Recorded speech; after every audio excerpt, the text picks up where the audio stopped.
نحمده ونصلي على رسوله الكريم أما بعد أعوذ بالله من الشيطان الرجيم بسم الله الرحمن الرحيم والصلاة والسلام على سيد المرسلين وعلى آلك وصحبه أجمعين برحمتك يا أرحم الراحمين اللهم صل على محمد وعلى آل محمد اللهم بارك على محمد وعلى آل محمد جزا الله عنا محمدا ما هو أهله جزا الله عنا محمدا ما هو أهله لا إله إلا أنت سبحانك إني كنت من الظالمين لا إله إلا أنت سبحانك إني كنت من الظالمين نبی کریم صلی اللہ علیہ وسلم پر لاکھوں کروڑ درود و سلام اور آپ سب کو السلام علیکم۔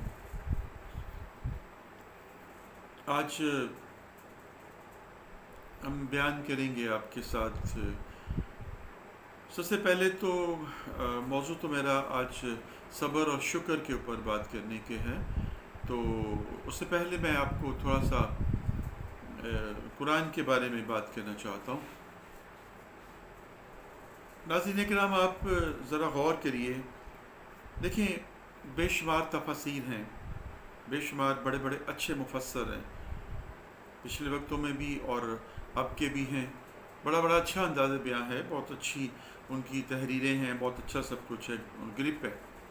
تفسیر کہتے ہیں ٹکڑے ٹکڑے کر دینا، کھول کر رکھ دینا سب کو۔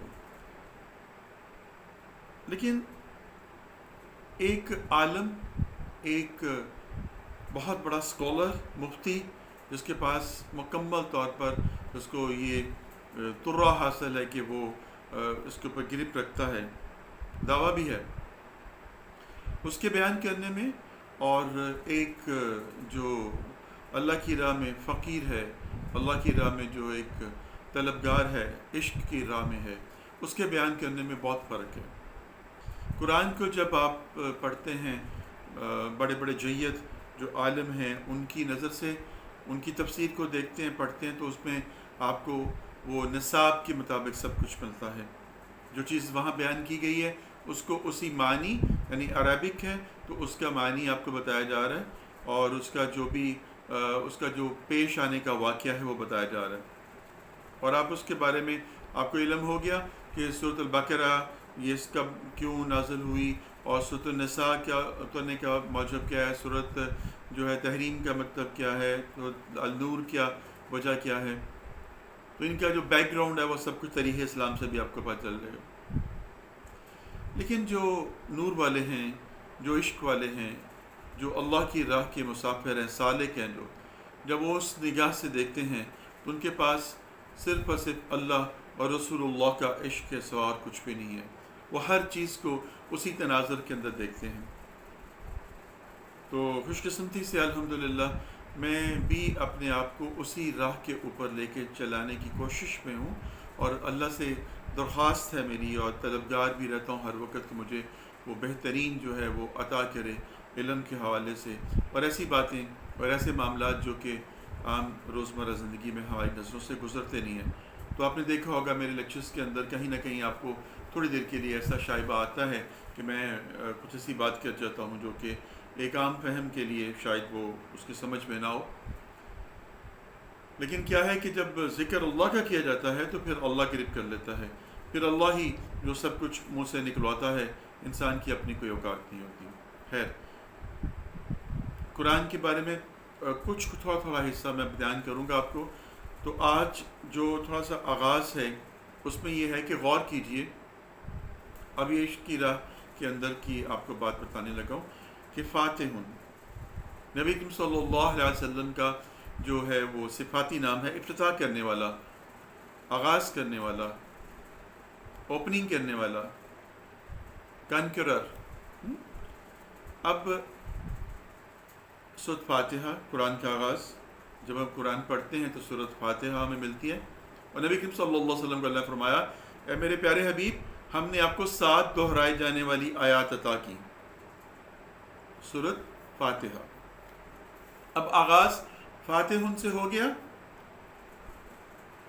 اللہ کے صفاتی ناموں میں بھی ہے، یا فتح اور فاتح۔ تو اب اس کے بعد آپ جو ہیں چلتے ہیں آگے، آغاز ہو گیا، اس کے بارے میں نے آپ کو بتا دیا ہوا ہے کہ اس میں اللہ سبحانہ تعالیٰ نے کس طرح سے اپنی ساری گرپ بتائی ہے اور دعا کرنے کا طریقہ بتایا ہے. تو عشق کی راہ کے اندر اس کے لیے آپ کے لیے ایک بات ہے، اس کو جان لیجئے کہ رب تعالیٰ کی ذات نے خاک کو جو ہے ایک نور کے سامنے کھڑا کر دیا. یہ صورت ایسی صورت ہے جو کہ ایک خاک سے بنے ہوئے انسان کو اللہ کے عرش کے نیچے اللہ کے نور کے سائے کے اندر لے کے کھڑا کر دیتی ہے، اور وہاں پر وہ کہتا ہے بسم اللہ الرحمن الرحیم الحمد للہ رب العالمین الرحمن الرحیم مالک یوم الدین ایاک نعبد و ایاک نستعین. اب یہ ساری بات وہ کیا ہو رہا ہے؟ تمام قسم کی تعریفیں یا رب تیری لیے ہیں، تو رحمان ہے، رحیم ہے، مالک یوم الدین ہے، تیری بات کرتے ہیں، تجھ سے ہی مدد چاہتے ہیں، سیدھے راستے پہ ہمیں چلا. یہ ساری چیزیں کیا ہے کہ آپ ہم کلامی کر رہے ہیں. قرآن کو جب پڑھتے ہیں تو رب کہتا ہے کہ گویا تم مجھ سے ہم کلامی کر رہے ہو. اور قرآن کیا ہے؟ نبی کریم صلی اللہ علیہ وسلم کا کلام، اللہ کا کلام. اللہ نے کلام کیا اپنے نبی کے ساتھ. تو اب اس کے بعد آغاز ہو گیا پہلی سورت سورہ بقرہ. بقرہ تشبیہ جانور کے ساتھ، اور نفس کو تشبیہ دی گئی جانور کے ساتھ. تھوڑا نفس جو ہے ایک خونخوار درندہ ہے، اس کے اوپر غلبہ پالو، اس کے اوپر غالب آ جاؤ. ایک بزرگ تھے، تو میں نے اب سے پہلے بھی شاید ذکر کیا ہے، اب چونکہ اب اس کا جگہ بنتی ہے اس لیے میں آپ کو بتا رہا ہوں. ان کے دوستوں نے کہا کہ حضرت آپ اتنے علم والے ہیں، اتنا علم سیکھا ہے آپ نے، تو آپ اپنے آپ کو ہر وقت ایک کمرے میں بند کر کے بیٹھے رہتے ہیں، اس سے نکلیے، لوگوں کو اپنے علم سے مستفیض کیجیے. تو انہوں نے کہا کہ میرے پاس ایک خونخوار کتا ہے اور میں اس کو چین ڈال کر اس پہ نگاہ رکھ کے بیٹھا ہوں، مجھے ڈر ہے اگر یہ باہر لوگوں میں چلا گیا تو یہ چیر پھاڑ کھائے گا. وہ کہا ہمیں تو نظر نہیں آ رہا. انہوں نے کہا میرا نفس ایک خونخوار کتا ہے اور میں اس کو چین سے باندھ کر اس پہ نگاہ رکھے ہوئے ہوں. مجھے ڈر ہے کہ اگر میں لوگوں کے اندر گھل مل گیا اور ان کی اندر رچ بس گیا تو یہ میرا نفس اکسائے گا مجھے برائی کی طرف اور ان باتوں کی طرف، اور میں آزمائش میں پڑ جاؤں گا. ہر ایک اپنا اپنا فلسفہ ہے نا. کچھ خیر الناس کے لیے ہوتے ہیں، کچھ کہتے ہیں کہ ہم صرف اور صرف لوگوں کے لیے فلاح کا کام کریں، زیادہ سے زیادہ بات لوگوں تک پہنچائیں. کچھ اپنے آپ کو اپنا مجاہدہ کر رہے ہوتے ہیں. ہر ایک کی اپنی اپنی ایک لائن ہے، اللہ کی طرف سے چنا ہوا معاملہ ہے.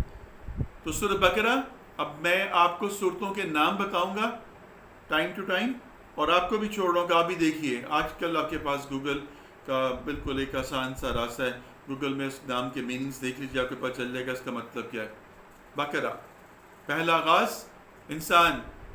رب نے کہا کہ جب میں ایک انسان کو بناؤں گا مٹی سے، جب اس کو بنا چکوں پھر اس کو سجدہ کرنا. مٹی سے رب نے انسان کو بنایا، اس کے اندر نفس اور یہ سارے معاملات رکھ دیے. بقرہ. اس کے بعد آل عمران، الف لام عین اور میم را نون، یعنی اس نفس کے اندر، اس مٹی کے خاک کے اندر، اس جانور کے اندر نور کا آغاز کر دیا، شائبہ دے دیا، اندر ٹچ کر دیا. اللہ سبحانہ تعالیٰ انسان کے دل کے اندر جو ہے نور کو جاگزی کر دیا. وہ جو نفس تھا اس کے اوپر محنت کریے اور اس کو امارہ سے لوامہ میں لے کر آئیے، لوامہ سے مطمئنہ میں لے کر آئیے، پھر راضیہ میں لے کر آئیے، پھر مرضیہ میں لے کے جائیے. تو یہ نفس جو ہے یہی تمہارا جو ہے گائیڈر بن جاتا ہے جب اس پہ غلبہ پا جاتے ہو. تو اس کے بعد آزمائش نمبر 1، جنت سے نکالا عورت، نساء، سورۃ النساء آ گئی. اب آپ دیکھیے کہ آدم کے اوپر شیطان غلبہ نہیں کر سکا. جب اس کی نصف اس کے اندر سے نکالی گئی تو اس نے کہا میرا کام نسبتاً آسان ہو گیا، اور اس نے اماں حوا کے اوپر کام کرنا شروع کر دیا اور ان کو ورغلایا، اور اس کے ورغلانے کے اندر آدم بھی آ گئے اور حوا بھی، اور اس طرح سے جنت سے نکالنے کا سلسلہ بن گیا. آزمائش آ گئی، اور پہلی آزمائش عورت کی آزمائش آ گئی. اس کے بعد پھر آپ آگے چلتے جائیں اور صورتوں کے نام پڑھتے جائیں. مائدہ ہے، انفال ہے، اعراف ہے، اس کے بعد سورۃ یونس ہے، پھر سورۃ ہود ہے. اس طرح سے چلتے چلتے جب آپ پہنچیں گے سورہ مریم کے اوپر، تو مریم پہ پہنچیں گے تو یہاں پر آغاز ہو گیا رب کی روح کا. اب روح کا سلسلہ جس سے میں نے بات کا آغاز کیا، عیسیٰ روح اللہ، امر اللہ، تم سے پوچھتے ہیں روح کے بارے میں، کہو یہ اللہ کا امر ہے، حکم ہے اللہ کا۔ تو مریم علیہ السلام کے بطن سے فونک کے ذریعے عیسیٰ علیہ السلام کا ظہور ہو گیا۔ اس کے بعد طٰہٰ، میرے نبی صلی اللہ علیہ وسلم کا پاک نام طٰہٰ، اللہ اکبر۔ اب یہاں سے آغاز ہو جاتا ہے۔ اب آپ چلتے جائیں گے آگے، پھر آپ کو سمجھ آتی جائے گی کہ نور کیا ہے، طٰہٰ کیا ہے، اس کے بعد قصص کیا ہے، یہ ساری کی ساری صورت محمد صلی اللہ علیہ وسلم آ جائے گی، صورت سجدہ آ جائے گی، حامیم سجدہ آ جائے گی۔ اس طرح کرتے کرتے جب صورت ناس پہ پہنچیں گے، کچھ اس میں 16-17 کے قریب جو ہے صورتیں جو ہیں وہ ایسی ہیں پاروں کی کہ وہ جو ڈسکرائب کر رہی ہیں کس کو؟ زمین کے معاملات کو، انسان کے معاملات کو، نفس کے معاملات کو، جو دنیا کی زندگی ہے اس کو۔ اور باقی کی صورتیں جو ہیں وہ صورت صاف جو ہے، وہ صورت تکویر جو ہے وہ، اور چلتے چلتے اوپر چلتے جائیں، وہ ساری صورتیں جو ہیں جو کلوزنگ سیشن میں جاتی ہیں، شمس کی صورت آ گئی، یہ ساری صورتیں آ گئی، سورہ فلق آ گئی، صورت ناس آ گئی، رات کا اندھیرا ہو گیا، معاملہ ختم ہو گیا، صبح سے آغاز ہوا، شام کو سمیٹ دی، بساط کو لپیٹ دیا رب نے۔ فاتحوں سے آغاز کر دیا، فاتحہ سے آغاز کر دیا۔ 50,000 سال کے اوپر محیط ہوگا وہ دن قیامت کا جب رب فیصلہ کرے گا۔ یہ فیصلے میں نے آپ کو سنا دیے، دیکھ لیجیے آپ۔ اب اس کا آپ نے ایگزامینیشن کرنا ہے، دیکھنا آپ نے ہے۔ کاغذ پیسہ پکڑ لیجئے، گوگل کو سرچ کیجئے اور تمام صورتوں کے جو میننگز ہیں وہ دیکھیے۔ الاحزاب کیا ہے، الاعراف کیا ہے، الانفال کیا ہے، المائدہ کیا ہے، ٹھیک ہے جی۔ یہ ساری چیزیں آپ پڑھتے جائیں گے، آپ کو سمجھ آتی جائے گی۔ کچھ نہیں سمجھ آئے گی تو جو میں بولتا رہوں گا اس کے ساتھ ٹیلی کرتے رہیے گا۔ تو آج کے لیے آپ کی قرآن سے اتنا ہی کافی ہے۔ میں نے آپ کو صرف ایک ہوم ورک سمجھ لیجیے دے دیا ہے، اس کے اوپر ورک کیجئے، کام کیجئے، اور پھر جب آپ کو اس کے اندر تھوڑی سی چس آنی شروع ہو جائے گی نا، آپ کو اس میں لطف آنا شروع ہو جائے گا، پھر آپ کو سننے میں بھی مزہ آئے گا۔ ابھی آپ کو میری بات عجیب سے لگے گی، لیکن یہ حقیقت ہے۔ اور قرآن میرے فرماتے ہیں کہ میرے وہ بندے جو غور و فکر کرتے ہیں، میں ان کی آنکھوں کا پردہ ہٹا دیتا ہوں، پھر ان کو وہ دکھاتا ہوں جو تم نہیں دیکھتے۔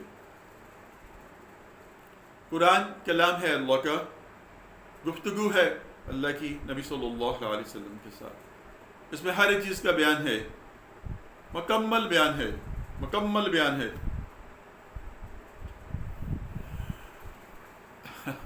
لیکن عشق والوں کی روح سے، نور والوں کی روح سے رب نے نماز کو تو قائم کرنے کا حکم دے دیا، نماز کو پڑھنے کا کہہ دیا کہ نماز پڑھو، نماز قائم کرو، نماز قائم کرو، صلاح کی طرف آؤ، آج صلاح، آج صلاح، حی علی صلاح، حی علی فلاح، سب کچھ ہو گیا۔ پورے قرآن میں مجھے بتائیے کہ جو نماز ہم پڑھتے ہیں، سنتیں، فرائض، اس کے بعد نوافل، یہ کہاں پر ہے قرآن میں؟ کہیں ہے آپ کو؟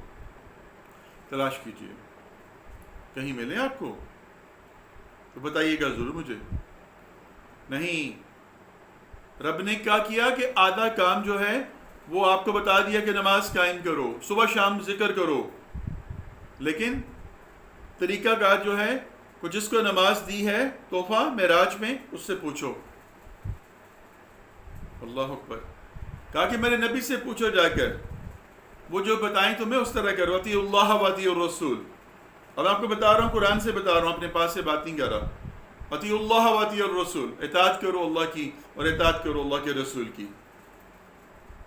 تو یہ اطاعت ہی تو ہے، مانو اس کی بات کو، جو وہ فرما رہا ہے میرا نبی، مان لو اس کو۔ وہ کہہ رہا ہے 2 سنت فجر کی ہے اور 2 فرض ہیں فجر کے، تو اتنا ہی ہے۔ کیسے پڑھنا ہے؟ ایسے پڑھنا ہے، پہلی رکعت میں یہ پڑھنا ہے، یہ پڑھنا ہے، یہ کرنا ہے۔ ظہر کی 12 ہیں تو ایسے ہیں، 4 پڑھنی ہے، پھر 4 پڑھنی ہے، پھر 2 پڑھنی ہے، پھر 2 نوافل ہیں۔ عصر کی بھی ایسے سنتے بھی ہیں 4 اور 4 فرض بھی ہیں۔ مغرب کی بھی اب 7 پڑھنی ہے آپ نے، 3 فرض پڑھنے ہیں، 2 سنتے 2 نفل پڑھنے ہیں۔ عشاء کی 17 پڑھنی ہے آپ نے، سنتے ہیں، فرض ہیں، اس کے بعد سنتے ہیں، اس کے بعد وتر ہے اور نفل ہے آپ کے، اپنے پوری کرنی ہے۔ اور کہا کہ 9 بھی پڑھ لو گے تو بھی تمہاری نماز ہے، ضائع نہیں ہوئی ہے۔ لیکن جب کہا گیا کہ سنتے بھی اور نوافل بھی دونوں ضروری ہیں، جب نماز پیش کی جائے گی کچھ دیکھا جائے گا کمی کیا ہے۔ اگر کچھ کمی ہوگی پوچھا جائے گا پہلے سنتے ہیں تو سنتوں میں سے اگر سنتیں صحیح ادا ہوئی ہوں گی اس میں سے لیا جائے گا، اور پھر پوچھا جائے گا کہ پہلے نہیں ہے تو بعد میں ہیں تو بعد میں لیا جائے گا۔ اگر نوافل بچ گئے ہیں تو ان سے بھی لیا جائے گا حسن، اور نماز کو مکمل کر کے پیش کیا جائے گا، ورنہ انو گنو کر کے آپ کے منہ پہ دے ماری جائے گی۔ میرے نبی نے فرمایا صلی اللہ علیہ وسلم، تو میں سے 5 یا 7% لوگوں کی نمازیں جو ہیں وہ پرواز کرتی، باقیوں کے ان کے منہ پہ دے ماری جاتی ہیں۔ کیوں؟ ان کے اندر خشوع اور خضوع نہیں ہے، ان کے اندر عقیدت نہیں ہے، ان کے اندر سافٹنس نہیں ہے، ان کے اندر ٹھہراؤ نہیں ہے، ڈر نہیں ہے رب کا، ادائیگی پراپر نہیں ہے۔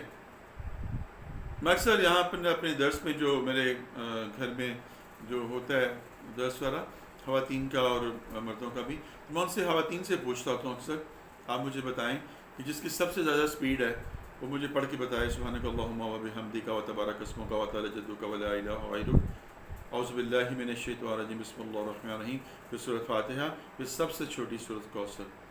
یہ مجھے پڑھ کے سنائے، جتنی تیزی کے ساتھ آپ پڑھ سکتے ہیں وہ، اور اس کے بعد کسی کی بھی نماز کی ادائیگی ہوتے ہوئے دیکھیں، وہ آپ نے ادھر اللہ کی اور کیا، ادھر منہ کیا تو وہ سجدے میں پہنچ جاتی۔ یہ کیسی نماز ہے؟ یہ کیسا سبحان ربی اعلیٰ عظیم ہے، یہ کیسا سبحان ربی اعلیٰ اعلیٰ ہے، یہ کیسا اللہ اکبر ہے، یہ کیسی پیشی ہے آپ کی۔ اور اللہ کے بندو، جج کے سامنے پیش ہونا ہے آپ نے، اس مالک کے سامنے پیش ہونا ہے، رب کہتے ہیں مالک کو، اس کے سامنے پیش ہونا ہے، تو نوکر کی کیا مجال ہے تھر تھر کانپے نا۔ علی کرم اللہ وجہ وضو کرتے تھے، بار بار وضو فرماتے تھے، بار بار وضو فرماتے تھے۔ مصاحبی نے کہا کہ امیر المومنین آپ اتنا وضو کرتے ہیں، بار بار کرتے ہیں، کوئی شائبہ تو ہے ہی نہیں ہے کہ کوئی عضو خشک ہے؟ تو آپ کا چہرہ متغیر ہو جاتا تھا، سرخ ہو جاتا تھا، اور آپ کہتے تھے کہ اس بوجھ کو اٹھانے کا وقت آ گیا ہے، اس کے سامنے پیشی کا وقت آ گیا ہے جس سے زمین آسمانوں نے انکار کر دیا۔ میں رب کے سامنے پیش ہونے لگا ہوں، تو ڈر ہے کہ کہیں کوئی پوچھ لیا تو کیا جواب دوں گا۔ اللہ اکبر۔ ایسے نہیں ان کو کہا گیا کہ جس کا میں مولا ہوں اس کا علی مولا ہے، ان کنت مولا علی مولا، جس کا میں مددگار ہوں، جس کا میں آقا ہوں، اس کا علی ہے، میں علی سے ہوں، علی مجھ سے ہے۔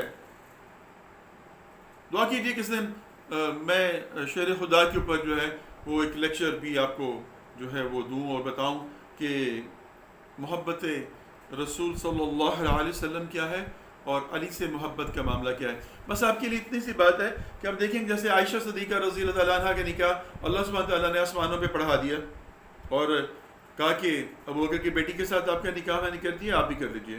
ایسے ہی بی بی فاطمہ الزہرا علیہ السلام جو ہیں ان کے لیے جو ہے اللہ نے کہہ دیا کہ میں نے علی کے لیے اس کو چن لیا ہے، علی کے لیے چن لیا۔ تو جس شخصیت کے فیصلے، جس کی اپنی زندگی کے فیصلے، اس کی اولاد کی زندگی کے فیصلے رب کر رہا ہے، اس کی ذمہ داری اس نے لی ہوئی ہے، باقی کیا رہ جاتا ہے؟ باقی کیا رہ جاتا ہے؟ بات بہت اور طرح کی ہو گئی ہے، میں نے کچھ اور کرنا چاہا تھا لیکن آج بیان کسی اور طرف چلا گیا۔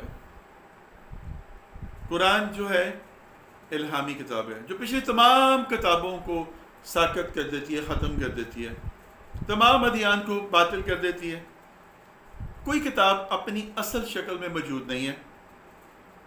الحمدللہ کسی نبی نے نہیں آنا، خاتم النبیین رحمت للعالمین محمد الرسول اللہ صلی اللہ علیہ وسلم آخری نبی الزمان ہیں، قیامت تک کے لیے ہیں، کتاب بھی قیامت تک کے لیے ہے، حکم بھی قیامت تک کے لیے ہے۔ اچھا، آپ سے ایک اور بات شیئر کرتا ہوں، چونکہ آج میں کہہ چکا ہوں کہ بات کچھ عشق کے رمز کے اندر ہے، تو میرے رب نے نصاب بدل دیا۔ حضرت علی کرم اللہ سے پوچھا گیا کہ آپ نے اللہ کی پہچان کیسے کی؟ تو انہوں نے فرمایا کہ ارادوں کے ٹوٹنے سے میں نے رب کو پہچانا۔ جب کسی کام کے کرنے کا ارادہ میں نے کیا اور جب میں نہ کر سکا تو مجھے پتا چلا اس میں کوئی طاقت حائل ہے، اور وہ کیا ہے؟ میرا رب۔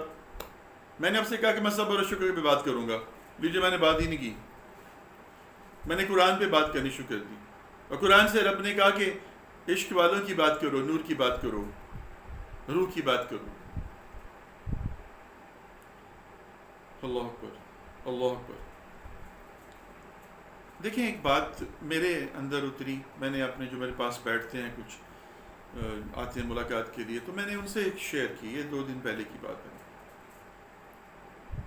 کہ اللہ سبحانہ وتعالیٰ فرماتے ہیں کہ اس کائنات کو تشکیل دینے سے 50,000 سال پہلے میں نے اس کی تقدیر کو لکھ دیا. ٹھیک ہے جی، سیاہی خشک ہو گئی، قلم ٹوٹ گیا، سب ختم کر دیا، بند کر دیا سارا معاملہ، اور لوح کے اندر محفوظ کر دیا. اب ہر سال میں اس کو نازل کرتا ہوں حکم کو، فیصلے کو، میرے فیصلے اپلائی ہو جاتے ہیں. تم نے کیا کرنا ہے، تمہارے عارضی ٹھکانوں کو بھی جانتا ہوں، تمہاری عارضی پیشوں کو بھی جانتا ہوں، میں تمہارے مستقل ٹھکانوں کو بھی جانتا ہوں، تمہارے ہر ایک عمل کو میں جانتا ہوں.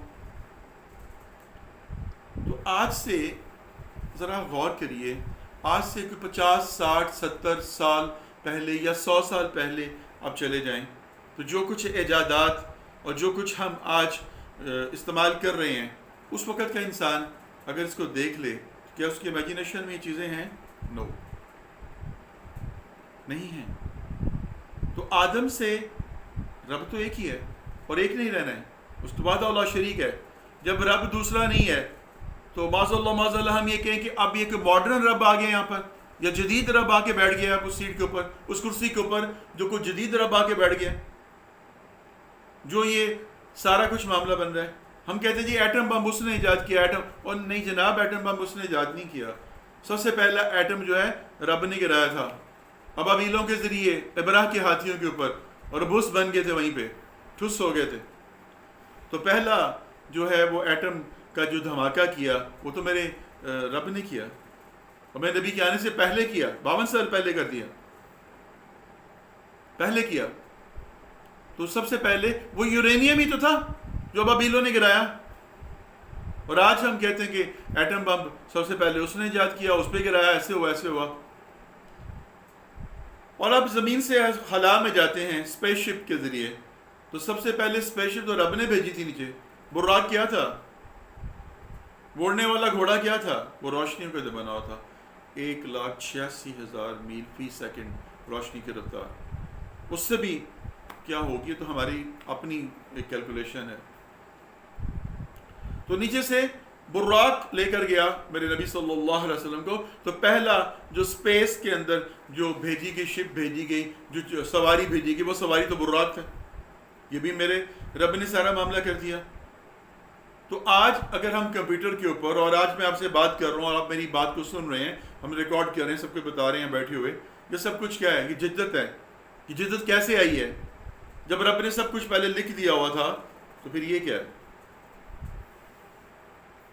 ہے نا؟ یہ اڑتا ہے نا دماغ، بھک ہو جاتا ہے. یہی تو رب ہے. جب آپ کا دماغ ایسے ہو جائے، آپ کو آگے کچھ نہ آئے، نو ڈیٹا فارم، تو پھر کیجیے اللہ اکبر، اللہ اکبر. بے شک اللہ بہت بڑا ہے. وہی ہے جو نظر نہیں آتا لیکن نظام ہستی چلا رہا ہے، وہی خدا ہے. وہ کہتے ہیں مجھے پہچاننا ہے، اپنے اندر اترو، اپنے اندر کو پہچانو، اپنے آپ کو پہچانو. میں انسان کا راز ہوں، انسان میرا راز ہے. آج تک کبھی کسی نے غور ہی نہیں کیا اس بات کے اوپر کہ یہ راز کیا ہے. رب کہتا ہے کہ انسان، اگر تو نے میری طرف آنا ہے، مجھے پہچان کرنی ہے، تو اپنی پہچان کر، اپنے اعضاء کو دیکھ، اپنی بود و باش کو دیکھ، اپنے جسم کے میکانزم کو دیکھ. سب سے بڑا ڈاکٹر رب ہے، سب سے بڑا انجینئر رب ہے، سب سے بڑا سائنسدان رب ہے، سب سے بڑا معلم رب ہے، سب سے بڑا انصاف دان رب ہے، اور سب سے بڑا سخی رب ہے. اللہ کی قسم، جب عشق رسول اور عشق الہی ہو جاتا ہے نا، تو پھر دل کے اندر عجیب ہی رنگ آتے ہیں. عیسیٰ علیہ السلام کے زمانے میں ایک نوجوان تھا، اس نے اس سے درخواست کی کہ مجھے جو ہے رب کے جو عشق کا جو ہے ایک قطرہ مجھے عطا ہو جائے. عیسیٰ علیہ السلام نے اللہ سے دعا کی، اللہ نے اس کو اپنے عشق کا ایک ذرہ جو ہے وہ دے دیا. قطرہ نہیں، ذرہ. عیسیٰ علیہ السلام نگاہ کر گئے، چلے گئے.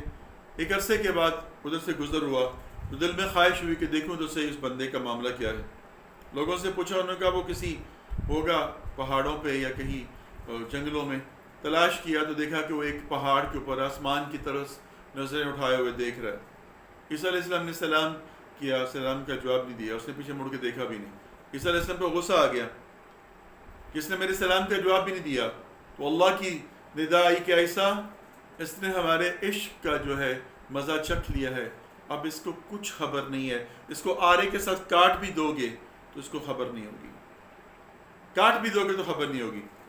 تو یہ جو عاشق لوگ ہوتے ہیں نا, جو رب کے ساتھ عشق کرتے ہیں اور رسول اللہ کے ساتھ عشق کرتے ہیں, ان کی یہ ہم لوگ تو زبان کے عاشق ہیں, ہم جی عاشق رسول ہیں, ہم جی عاشق رسول ہیں.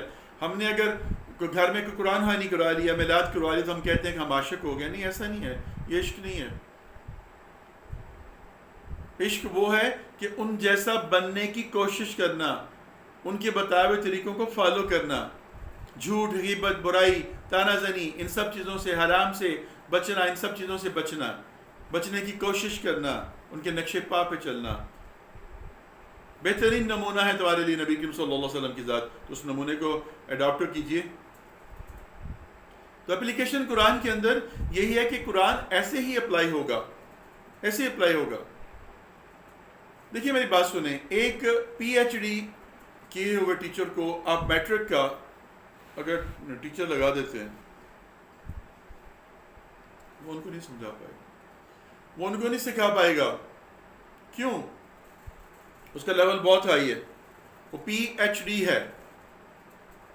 جب اس نے بک کھولنی ہے, اس نے کہنا یہ تو بیسک سی چیزیں ہیں, یہ تو سب کو آتی ہوں گی, اس سے آگے چلتے ہیں. کوئی ڈیفیکلٹ جو پریپوزیشن ہے وہ ان کو دیتے ہیں, اس کو کرتے ہیں.